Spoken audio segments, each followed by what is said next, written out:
Hello guys, welcome back to my channel the ordinary school boy become a gangster. इस वाली मानवा की एक और नई वीडियो में आप सभी का स्वागत है। ये वाली एपिसोड उसी सीन से शुरू होती है जहाँ पे हम लोग लास्ट एपिसोड में देखा था कि जो यूनसंग है वो बुमाई को बेहोश कर देता है और ऊपर से एक अलग ही जगह पे लेके जाता है। बेसिकली एक स्विमिंग पूल के पास ही लेके जाता है और स्विमिंग पूल के ऊपर जो डाइविंग सिस्टम होता है ना, जिससे कूद के डाइव करते हैं, उसी लकड़ी के ऊपर ही बैठा देता है। तो इस समय बुमाई भी अपने आप को इस जगह पे देखने के बाद अभी पूरी तरीके से सरप्राइज हो जाता है और ऊपर से बोलने लगता है आखिरकार मैं यहाँ पे कैसे आ गया। लेकिन इसी समय वो जो लकड़ी है जिसके ऊपर बुमाई है, उसी लकड़ी को अभी यूनसंग अपने हाथ के माध्यम से थोड़ा सा हिला देता है, जिसके कारण इस वक्त बुमाई ऊपर से नीचे की तरफ अपने सिर के बाली गिरने लगता है और छपुंग करके नीचे एक पूल के पानी में जाके गिरता है और चिल्लाते हुए बोलने लगता है, हे आखिरकार ये सब कुछ कौन कर रहा है। इसके साथ ही तो अभी बुमाई जोर जोर से चिल्लाते हुए ये भी बोलने लगता है, प्लीज यहाँ पे कोई है, जल्दी से मुझे बचा लो क्योंकि मुझे स्विमिंग करना नहीं आती है। बुमाई अभी ये सब कुछ बोल ही रहा था, लेकिन बुमाई का जो पाव है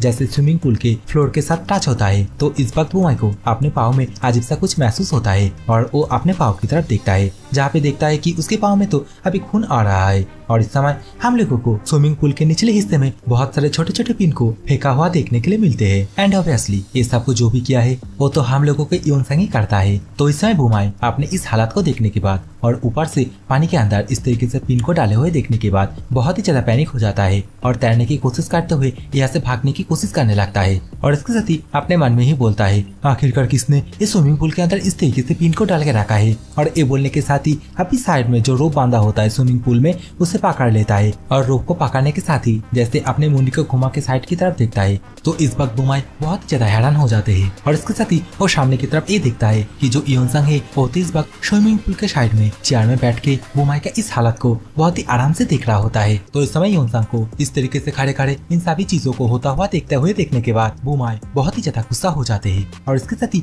यूनसंग को गाली देते हुए ये कहने लगता है, तुम कमीने, आखिरकार तुम ये सब कुछ क्यों कर रहे हो और तो तुम मेरे साथ ये सब कुछ कैसे कर सकते हो। लेकिन इस समय अपना यूनसंग बुमाई से ये कहता है, बुमाई क्या तुम्हें वो लिटिल मरमेड टाइटल के बारे में याद है। वेल मुझे पता है कि तुम्हें एक ओल्ड स्टोरी के बारे में तो पता ही है, जहाँ पे एक प्रिंसेस जो कि बस अपने दोनों पैरों को चाहती थी, तुम जानते हो ना उसके बारे में। तो इस समय यूनसंग के मुंह से इन सभी बातों को सुनने के बाद बुमाई पूरी तरीके से शॉक हो जाता है और यूनसंग से ये पूछता है, आखिरकार तुमने अभी ये क्या बोला है, वो लिटिल मरमेड, आखिरकार तुम किसके बारे में बातें करना चाहते हो। तो ये सुनने के बाद अभी यूनसंग अपने हाथ में एक चेन को पकड़ लेता है और उससे खींचते हुए बुमाई से ये कहता है, अच्छा मुझे लगता है तुम्हारी याददाश्त बहुत ही ज्यादा कमजोर है। और ये बोलने के साथ ही वो जैसे चेन को खींचता है, तो चेन खींचने की वजह से अभी स्विमिंग पूल के अंदर जितना भी पानी है वो सभी पानी धीरे धीरे करके खाली होने लगते हैं। और देखते ही देखते अभी यूनसंग बुमाई के सामने खड़ा होकर बुमाई से ये कहने लगता है, क्या तुम्हें अभी भी याद नहीं आया,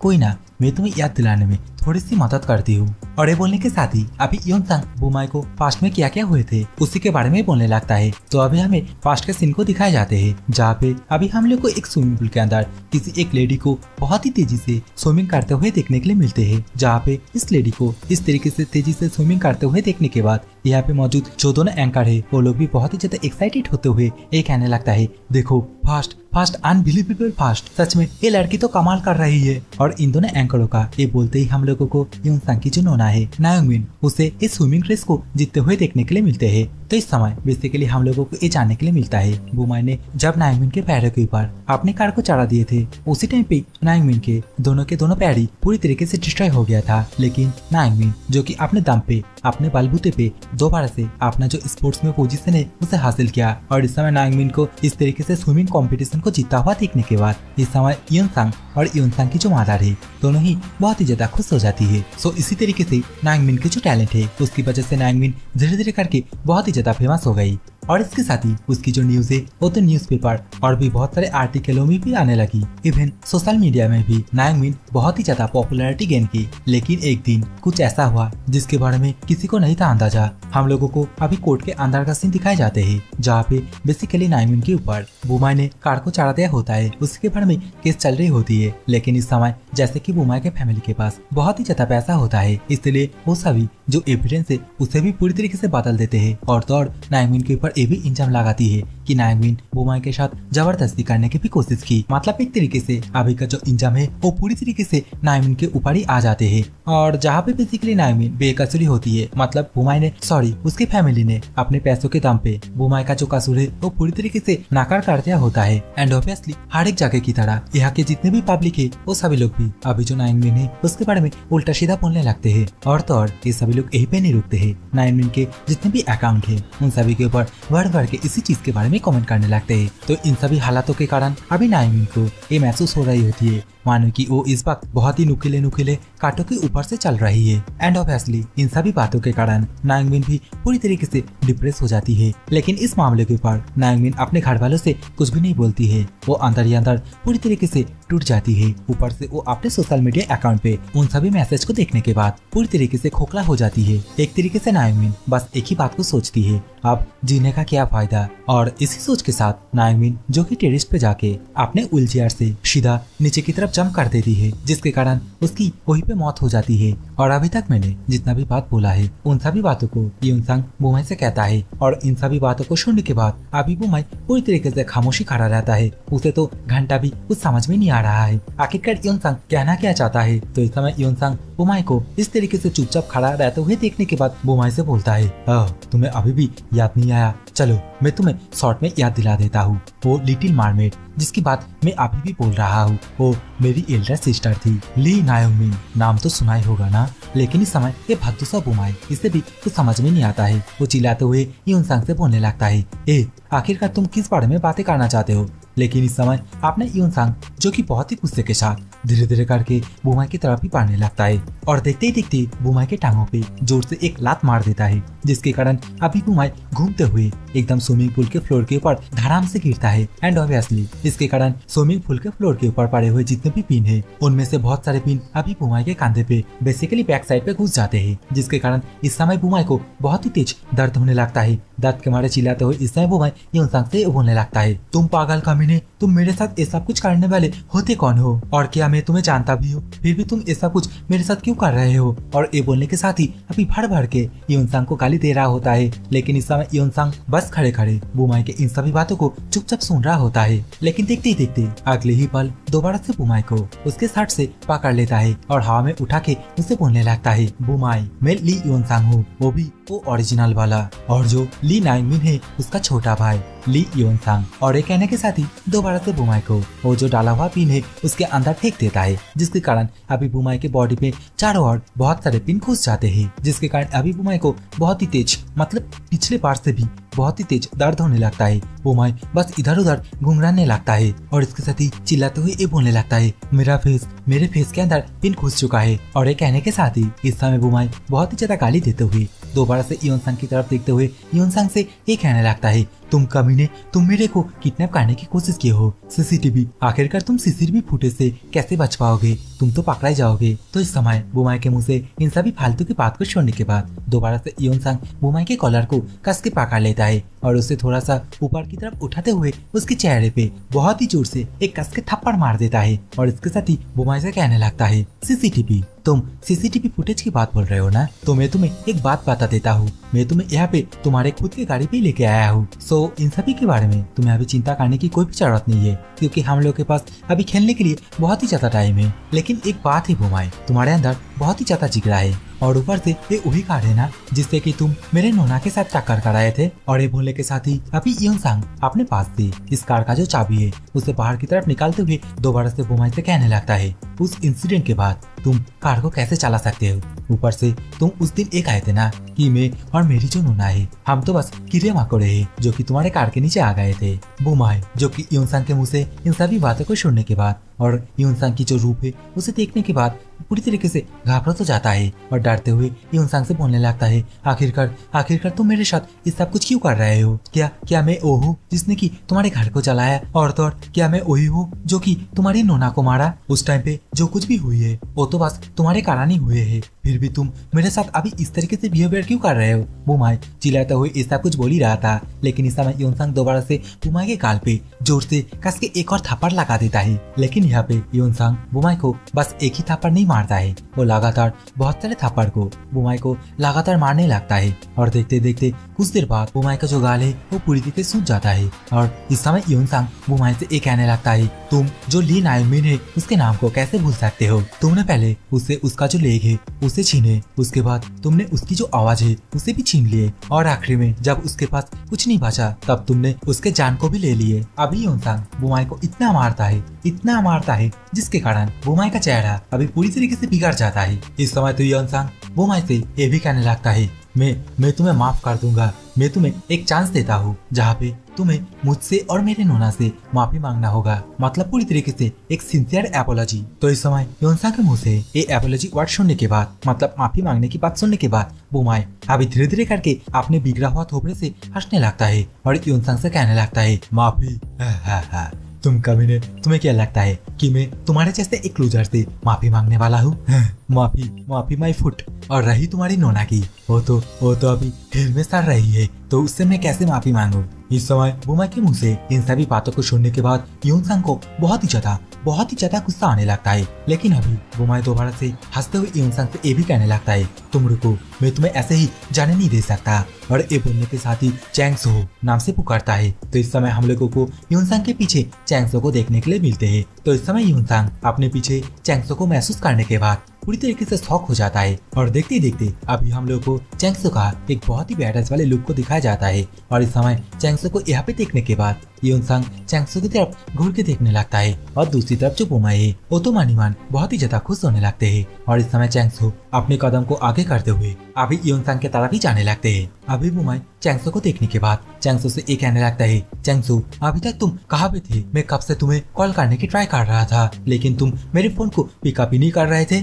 ठीक है, अभी मेरी बात को आंसर देने की कोई भी जरूरत नहीं है, बस तुम मेरी हेल्प करो। बुमाई अभी चैंगसो से ऐसा कुछ बोल ही रहा था, इसी समय बुमाई के चेहरे पे एक कस के पंच गिरता है, और ये पंच और कोई नहीं चैंगसो ही मारा होता है। और इस समय चैंगसो का ये पंच इतना ज्यादा तगड़ा होता है कि बुमाई इस समय इस पंच की वजह से जिस जगह पे गिरता है उस जगह का जो फ्लोर है वो भी इस समय चकनाचूर हो जाते हैं। और इस समय योनसांग भी इस पंच का जो इम्पैक्ट है उसे बहुत ही अच्छी तरीके से घूर घूर के देखने लगता है। और इसके साथ ही चैंगसो की शकल की तरफ देखते हुए कुछ देर पहले क्या हुआ है उसी के बारे में अपने बारे में सोचने लगता है। तो हम लोगों को कुछ देर पहले का सीन दिखाई जाते हैं जहाँ पे बेसिकली योनसांग एंड चैंगसो दोनों आपस में फाइट कर रहे थे, जहाँ पे योनसांग ने चैंगसो को बेहोश भी कर दिया था। और चैंगसो जैसे होश में आता है उसी टाइम पे हम लोगों को योनसांग को चैंगसो के सामने एक कागज को काटते हुए ये बोलते हुए सुनाई देता है, हे चैंगसो, तुम्हें क्या पता है बुमाई वो तो तुम्हें बहुत ही पहले से बुद्धू बना रहा है। कुछ देर पहले तुमने क्या कहा, तुम्हारी जो माँ है उसकी चिकित्सा के लिए जो बुमाई है वो पैसा दे रहा है, वो पूरी तरीके से गलत है। बुमाई तुम्हें यूज करने के लिए तुम्हारी माँ की जो कंडीशन है उससे तो और भी ज्यादा बिगड़ रही है, ऊपर से तुम्हारी माँ की जो दवा है उसमें ड्रग मिला के उन्हें एक तरीके से कोमा में रखी है, जिससे कि वो तुम्हें लॉन्ग टाइम तक यूज कर पाए। और रही बात प्रूफ की, ये रहा तुम्हारे सामने ये जो कागज है, इसमें पूरी डिटेल्स में लिखी हुई है। और योनसांग का ये कहते ही अभी सीन दोबारा से प्रेजेंट में आते हैं। तो प्रेजेंट में अभी हम लोग को चैंगसो को बहुत ही ज्यादा गुस्से में और उसके आंखों से आंसू भी बहते हुए देखने के लिए मिलते हैं। और दूसरी तरफ बुमाई वो इस पंच को खाने के बाद पहले तो उसका चेहरा जितना भी बिगड़ के रखा था अभी तो और भी ज्यादा बिगड़ जाता है। और इसी बिगड़े हुए चेहरे से अभी बुमाई चैंगसो से कहने लगता है, चैंगसो तुम मुझे क्यों हिट कर रहे हो, तुम जाके ली योनसांग को मारो। तो इस बात को सुनने के बाद अभी चैंगसो बहुत ही ज्यादा गुस्सा होते हुए और अपने मुट्ठी को कसते हुए बुमाई से कहने लगता है, तुम कमीने, मुझे सब कुछ पता चल गया है, तुमने मेरी माँ को प्रॉपर्ली ट्रीट नहीं किया है, तुम्हारी वजह से मेरी माँ आज इस हालत में पड़ी हुई है, ऊपर से तुम मुझे यूज करते हो, अब मैं भी तुम्हें उतना ही पिला दूंगा। तो इस बात को सुनने के बाद अभी बुमाई पूरी तरीके से डर जाता है और डर के मारे चैंगसो से बोलने लगता है, चैंगसो रुको, मेरी बात सुनो, एक मिनट प्लीज रुक जाओ, आखिरकार तुम्हें ऐसा कुछ करके क्या मिलेगा, और तो और क्या तुम्हारे पास इस बात की कोई एविडेंस है कि मैंने ऐसा कुछ किया है? और अगर तुम यहाँ पे मुझे पीट भी देते हो या फिर मार भी देते हो फिर भी हालत कुछ भी चेंज नहीं होने वाली है, और अगर तुम आइन के मुताबिक भी चलोगे फिर भी कुछ भी नहीं होने वाली है। तो इन सभी बातों को सुनने के बाद अभी चैंगसो बुमाई से कहने लगता है, आइन मैं बहुत ही ज्यादा स्टूपिड हूँ, मुझे इन सभी आइंस्टाइन के बारे में कुछ भी नहीं पता है। और ऐसे भी अगर मैं कोर्ट में जाता हूँ फिर भी मेरे पास उतना भी ज्यादा पैसा नहीं है, क्योंकि तुम अपने पैसों के बलबूते पे हर एक चीज को पूरी तरीके से चेंज कर दोगे। ऊपर से तुमने जितना भी दोस्त किया है उसे भी मेरे कंधे पे डाल दोगे। तो इसीलिए ही अभी मैं वो करूंगा जिस काम में मैं बहुत ही ज्यादा माहिर हूँ। और ये बोलने के साथ ही अभी चैंगसो अपने मुट्ठी को बहुत ही हार्डली कस लेता है बुमाई को पीटने के लिए। तो इस चीज को देखने के बाद अभी बुमाई भी बहुत ही ज्यादा डरने लगते हैं। और ऊपर से हमने तो पहले भी देखा है कि चैंगसो का पावर कितना ज्यादा है। और इस समय तो चैंगसो बहुत ही बैडएस तरीके से बुमाई से ये भी कहता है, मैं तुम्हें आज मारने वाला हूँ। और कोरिया के अंदर रिवेंज लेने का बस एक ही तरीका बचा हुआ है, वो है किसी को मार के। और सच में ये सब कुछ बोलने के टाइम पे चैंगसो का शक्ल तो देखो यार, एकदम पूरी तरीके से गुंडे वाला फीलिंग दे रहा है। अभी हम लोगों को पास्ट के सीन को दिखाए जाते हैं जहाँ पे बुमाई अभी चैंगसो से बोल रहा होता है, चैंगसो मुझे माफ करना, क्योंकि वे लोगों ने बोला कि वो लोग इसे और ज्यादा ऑपरेट नहीं कर सकते हैं। तो इस बात को सुनने के बाद अभी चैंगसो पूरी तरीके से शॉक हो जाता है और बुमाई से पूछने लगता है, इसका क्या मतलब कि वो लोग और ज्यादा ऑपरेट नहीं कर सकता है। तो इस बात के रिप्लाई में अभी बुमाई चैंगसो से बोलता है, क्योंकि ये एक हार्निया है, अगर वे लोग इसे और भी ज्यादा ऑपरेट करेगी तो तुम्हारी माँ की जो कंडीशन है वो और भी ज्यादा बिगड़ जाएगी। और ऐसे भी तुम्हारी माँ की जो एज है वो अभी यंग नहीं है, जिसके कारण तुम्हारी माँ इन सभी चीजों को पूरी तरीके से सह पाए। और मुझे पता है ये थोड़ा एक्सपेंसिव होगा, लेकिन वे लोगों ने बोला कि तुम्हारी माँ अगर हॉस्पिटल में भर्ती होकर रखेगी तो तुम्हारी माँ की कंडीशन थोड़ा बेहतर रहेगी। तो इस बात को सुनने के बाद अभी चैंगसो रिप्लाई में ये कहता है, लेकिन मेरे पास उतना तो पैसा है ही नहीं जिससे कि मैं मेरी माँ को हॉस्पिटलाइज करके रख पाऊँ। तो इस बात को सुनने के बाद अभी बुमाई अपना दिमाग लगाता है और चैंगसो से बोलता है, चैंगसो मुझे पता है ये तुम्हारे लिए बहुत ही ज्यादा हार्ड होगा, लेकिन मैं ये तुम्हारी माँ के लिए कर रहा हूँ। मैं मेरी ग्रैंडफादर के पास जाके तुम्हारी माँ के लिए रिक्वेस्ट करूंगा। तुम्हें पैसों की कोई भी चिंता करने की जरूरत नहीं है, मैं बस ये सब तुम्हारी माँ के लिए कर रहा हूँ, लेकिन इसके बदले में भी तुम्हें भी कुछ करना होगा। और बुमाई का ये बोलते ही अभी तो बार से सीन प्रेजेंट में आते हैं, जहाँ पे इस समय चैंगसो बहुत ही गुस्से के साथ बुमाई के चेहरे पे लगातार बहुत सारे खतरनाक पंच मार रहा होता है। और इसके साथ ही बुमाई से ये कहने लगता है, तुम कमीने बास्टर्ड, बुमाई तुम्हें क्या पता है आखिरकार दर्द क्या होता है। तुमने मेरी माँ को होस्टेज बनाया जिससे कि मैं कहीं पे ना जाऊँ। मेरी माँ वो तो बस एक सिंगल ऑपरेशन से ठीक हो जा सकती थी, लेकिन तुमने मेरी माँ को इतने दिनों तक इतना ज्यादा कष्ट दिया, कोई भी ट्रीटमेंट ना किया। मैं आज तुम्हें जान से मार देने वाला हूँ। लेकिन इस वक्त चैंगसो को अपने ऊपर इतने जोर जोर से पंच को मारता हुआ देखने के बाद अभी दर्द के मारे चिल्लाते हुए बुमाई चैंगसो से बोलता है, चैंगसो रुको प्लीज, 1 मिनट रुक जाओ। लेकिन इस समय चैंगसो और भी ज्यादा गुस्सा हो जाता है और देखते देखते और भी ज्यादा पंच मारने लगता है। और बुमाई से ये कहने लगता है, आज मैं तुम्हें मारने वाला हूँ, जब तुम मर जाओगे तभी एक पंच रुकेगी। लेकिन इसी समय पीछे से योनसांग आके चैंगसो के हाथ को पकड़ लेता है और चैंगसो से कहता है, प्लीज इस बार रुक जाओ, अगर तुम इसे मार दोगे तो फिर तुम अपनी माँ की जो हॉस्पिटल बिल है उसे सही से पे नहीं कर पाओगे। तो इस बात को सुनने के बाद चैंगसो भी रुक जाता है और यहाँ से जाते हुए बुमाई से ये बोलता है, बुमाई पहले मैं तुम्हारे ऊपर बहुत ही ज्यादा ट्रस्ट करता था, इवन मैं तुम्हें मेरा मास्टर भी मानता था, लेकिन अब मुझे पता चला आखिरकार तुम किस तरीके का एक पर्सन हो। तुम्हारे दिमाग के अंदर क्या चलता है वो किसी को ही पता नहीं होता है। मैं तुम्हें एक आखिरी मौका देता हूँ, नेक्स्ट वीक के अंदर तुम मुझे मेरी माँ की ट्रीटमेंट के लिए जितना भी पैसा लगेगा उसे दे देना, क्योंकि मैं मेरी माँ को लेकर दूसरे हॉस्पिटल में शिफ्ट होने वाली हूँ। और हाँ, इस बात को भी याद रखना, अगर तुम ऐसा नहीं करते हो तो next week on the spot उसी टाइम पे मैं तुम्हें जान से मार दूंगा। तो इस समय चैंगसो के मुंह से इन सभी बातों को सुनने के बाद अभी बुमाई पीछे से चैंगसो को चाहते हुए देखते हुए अपने मन में ही सोचते हुए ये कहने लगता है, आखिरकार चैंगसो को इन सभी चीजों के बारे में कैसे पता चला और योनसांग इसे भी इन सभी बातों के बारे में कैसे पता चला। बुमाई अपने मन में ये सब कुछ सोच ही रहा था। इसी समय योनसांग अपने पॉकेट में हाथ डाल के एक स्टोरेज को मतलब एक हार्ड डिस्क को बाहर की तरफ निकाल लेता है और उसे अभी बुमाई को दिखाते हुए बुमाई से कहने लगता है, क्या तुम किसी कारण इस चीज को ढूंढ रहे हो? और हाँ, ये जो चीज है ना, ये मुझे 6th फ्लोर में एक ड्रॉयर के अंदर मिला, तो मैं आप लोग को बता देता हूँ ये चीज क्या है। मतलब ये जो हार्ड डिस्क है इसके अंदर बुमाई का जितना भी काला चिट्टा है, मतलब वो क्या क्या करता है उन सभी के बारे में स्टोरेज करके रखा हुआ है। तो बेसिकली योनसांग को इस हार्ड डिस्क के बारे में तब पता चला जब योनसांग ने कांगमिन को बहुत ही बुरी तरीके से पीटा था। तब कांगमिन ने इसी हार्ड डिस्क के बारे में बताया था, जहाँ पे वो इस हार्ड डिस्क के अंदर लगा हुआ जो पासवर्ड है उसे भी योनसांग को बोल दिया होता है। तो इस समय योनसांग के हाथ में इसी हार्ड डिस्क को देखने के बाद जो बुमाई है वो पूरी तरीके से शॉक हो जाता है और इसके साथ ही योनसांग से कहने लगता है, आखिरकार तुम्हें ये चीज भी हाथ में लग गया। तो अभी योनसांग हार्ड डिस्क को दिखाते हुए बुमाई से कहता है, बुमाई अब तुम्हारा खेल पूरी तरीके से खत्म होता है, अभी तुम्हारे पास रहने के लिए कुछ भी नहीं बचा है।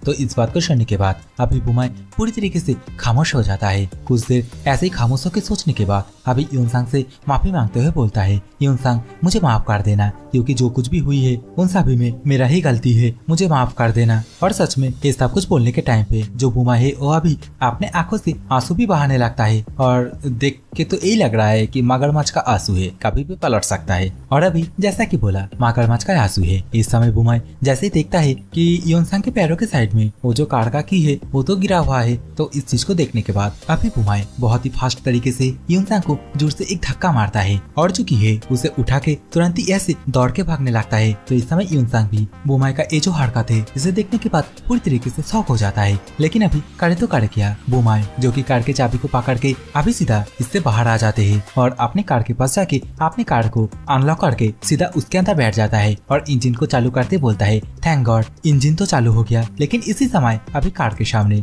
योनसांग आके बुमाई से कहता है, तुम बुमाई जल्दी से कार से बाहर आओ, क्योंकि ये तुम्हारे आखिरी चांस होने वाले हैं। तुम जल्दी से मुझसे और मेरी नोना से माफी मांग लो, और अगर तुम यहाँ से चले जाते हो तो तुम दोबारा से इन सभी चीजों को ठीक नहीं कर पाओगे। तो इस बात को सुनने के बाद अभी बुमाई योनसांग से कहता है, तुम कमीने कचरे बास्टर्ड, तुम क्या सोचते हो मैं क्या माफी मांगूंगा। और ये बोलने के साथ ही अभी जो एक्सेलेरेटर है उसे दबा के अभी फुल स्पीड में यहाँ से चला जाता है। तो इस समय योनसांग भी बुमाई को यहाँ से जाते हुए देखने के बाद भी कुछ नहीं कर पाता है, बस खड़े खड़े बुमाई की तरफ ही देखने लगता है, मतलब बुमाई जिस रास्ते से अभी जा रहा है। सो अभी हम लोग को कुछ देर बाद का सीन दिखाए जाते हैं, जहाँ पे इस समय बुमाई कार को ड्राइविंग करते करते बहुत ही ज्यादा गुस्सा होते हुए योनसांग को गाली देते हुए ये कहने लगता है, ये कमीना इसे पता ही नहीं है आखिरकार ये क्या कर रहा है, जो मामला बहुत पहले ही ठंडा हो गया है कि इसे दोबारा से उठाने की कोशिश कर रहा है। रुको मैं अभी मीडिया को कॉल करता हूँ। और ये बोल ही रहा था तभी इस समय बुमाई एक ऐसी जगह पे आ जाते हैं जहाँ पे सामने की तरफ खाई होता है, मतलब ये जो सड़क है इसका एंडिंग पॉइंट होता है। तो इस समय बुमाई कस के ब्रेक मारने की तो कोशिश करता है, लेकिन घंटा भी ब्रेक नहीं लगता है, मतलब योनसांग ने पहले ही बुमाई का ये जो कार है इसके ब्रेक को काट दिया होता है, जिसके कारण अभी बुमाई बहुत ही ज्यादा कोशिश करते हुए भी अभी ब्रेक नहीं मार पाता है और देखते देखते जो बैरिकेड है उससे टकरा के सीधा खाई में गिर जाता है। और इसी सीन के साथ अभी हम लोग को दोबारा से योनसांग की तरफ का सीन दिखाए जाते हैं, जहाँ पे इस समय मिस जोना योनसांग के पास आते हुए योनसांग से कहने लगती है, क्या तुम ठीक हो, तुम ना इन सभी बातों के बारे में उतना भी ज्यादा चिंता मत करो, क्योंकि इन सभी चीजों को मैं बहुत ही अच्छी तरीके से कंट्रोल कर लिया हूँ। और रही बात सीसीटीवी फुटेज, उसमें बस यही दिखाया गया है कि यहाँ पे बस बुमाई का ही कार आया है। बाय द वे वो कमीना बुमाई वो आखिरी तक भी तुमसे माफी नहीं मांगा, सच में वो कितना ज्यादा घटिया एक बास्टर्ड है। लेकिन इस समय योनसांग जोना के मुंह से इन सभी बातों को सुनने के बावजूद रिप्ले में कुछ नहीं बोलता है, बस अपने मन में ही अपनी जो नोना है मतलब जो ली नायोमिन है उसके बारे में सोचने लगता है और उसके खुशी के पल के बारे में भी सोचने लगता है, किस तरीके से उसकी नोना, उसकी प्यारी नोना कैसे मुस्कुराती थी। अभी का जो सिचुएशन है वो पूरी तरीके से इमोशनल हो जाती है और देखते देखते इसी सीन के साथ दोबारा से सीन चेंज हो जाता है। अभी हम लोग को रास्ते के साइड में किसी एक और पर्सन को देखने के लिए मिलते हैं और अभी ये पर्सन किसी एक पर्सन से एक कहने लगता है फोन में, चीफ लगता है ली योनसांग ने अपना जो बदला है उसे चालू कर दिया है। और वे पर्सन का ए बोलते ही ये वाली एपिसोड भी खत्म होती है और नेक्स्ट एपिसोड में हम लोगों को ये देखने के लिए मिलेगी कि ये जो पर्सन है, मिस्टीरियस पर्सन है, ये आखिरकार कौन है और योनसांग के साथ इसका रिश्ता ही क्या है, या फिर ये जो मिस्टीरियस पर्सन है ये योनसांग के एक और टारगेट है। सो वो तो हम लोग को नेक्स्ट एपिसोड में जानने के लिए मिलेगा। So take care, bye bye, love you all.